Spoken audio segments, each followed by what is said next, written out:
Ito ang aking backup dashcam. Isang dashcam, Transcend. Ayan, Transcend. Main dashcam.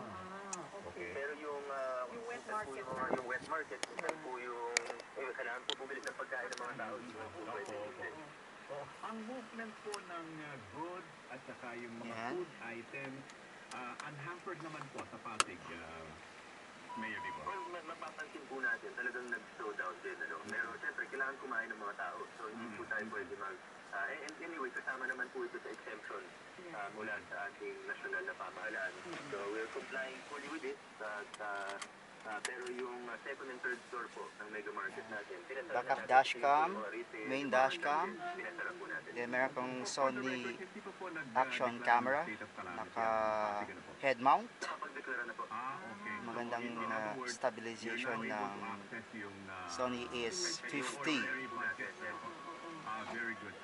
Ito yung ginagamit ko pangakyat ng bundok at sa pagbubok ng aso. Minsan kasi itong GoPro, pag pinindot mo yung power, hindi agad nag-start. Mamimiss mo yung moment na dapat mong kunan. Minsan umiinit, kailangan mo tanggalin yung battery. So yung moment na i-capture mo, wala na. So mas reliable pa rin ang Sony Action Cam AS-50. Tara na mga kaseli! Uwi na tayo. May shift pa ako mamayang gabi. Tara na. Libre ang parking fee sa SM Mall. Ayan. Alas 5 and punto na po ng hapon.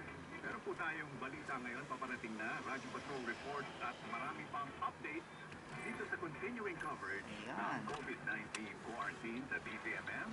At tayo po ay nasa bagong schedule, it's a special schedule ngayon dahil mapapanood din tayo sa ABS-CBN News Channel o ANC.